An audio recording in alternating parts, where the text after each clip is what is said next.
really just try to thrive in your role, and just we win the game if we just keep pushing and play at our best in our role. How different was this atmosphere tonight? Not on their campus.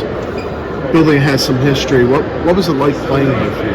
I think it was a great atmosphere for them. Even though those buildings aren't the biggest, they really packed it. It got really loud. I think because it's such a small building, because the roof's kind of domed like that. Yeah. They went on some runs. The crowd got really into it. Obviously, they're a great team. They deserve it.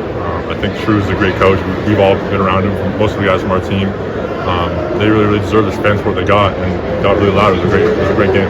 Defensively, Rutgers beat you but hit a lot of tough shots. You talked about Penn State hitting tough shots. Ohio State hit some tough shots. Do you feel like defensively we're where we need to be? We're just forcing teams to take the shots we want them to take, and sometimes they're hitting those. I don't think any team is ever where they want to be defensively in January. I think we're playing really good. We're making teams take the shots that we want them to take, but obviously you can always bring it up a level. You can keep improving. Obviously we're not satisfied. I think we did a good job this game controlling those offensive rebounds. I don't think they got too many.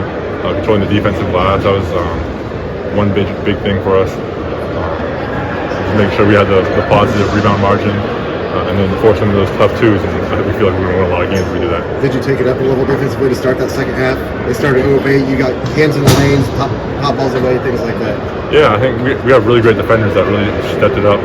Braden Smith is very. He might be short, but he's very his wingspan is deceptively long. Ethan did a great job on the ball. I think he's really unappreciated. I think he's the best defender on our team. I think people don't understand what he brings to this team. On that end, he brings always great energy, great hustle. He makes plays. Always brings positive energy. I think he really stepped up in that second half to begin it. Jalen Pickett had 18 in the first half. Shut in the second half. He, for the most part, did really well against him. Kind of turned off his water. That's one thing that's been a trend for us this year. Kind of just throw Ethan on the other team's best player, and a lot of times he's going to shut him down. Talk about just with playing against Micah and that team that know each other so well, at least what they're all about. Did that take some time to adjust a little bit today, just because they came out hot in this environment the way it was? I think we knew that what type of team they were. Obviously, when you play a team that really shoots the three like they do, and with volume and high percentage. The game can be deceptive a little bit. You feel like you're making a lot of shots. You feel like you are making more shots than them, and you look at the scoreboard and they're up 1 or 2 points. They're just hitting threes. We kind of knew what they were. We knew that we had to limit the free ball if we wanted to win this game, and I think we did a really good job of that in the second half. It's not as tough a week as you're going to have in the Big Ten. I mean, 3 games, and now you're through it. What's next for this team, and what do you focus on next? We basically go into the same type of stretch. Following this up, we go, I think, 4 games every 3 days.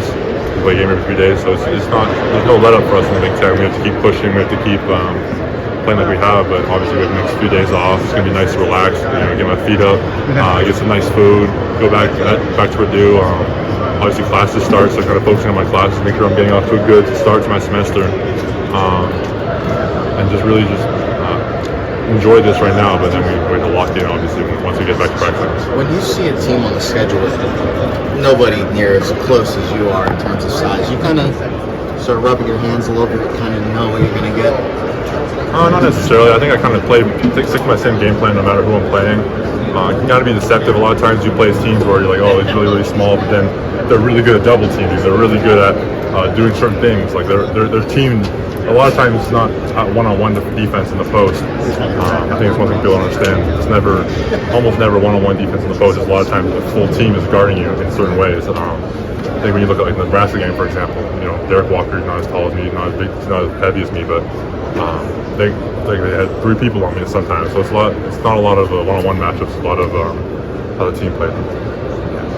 Just about one last thing about you obviously ranked number 1. You may not be on tomorrow. Not that necessarily may matter to you, but talk about just being at the top and what it's like to have that target on your back. It's nice, but it doesn't really matter. Yeah. I mean, that's all there is to it.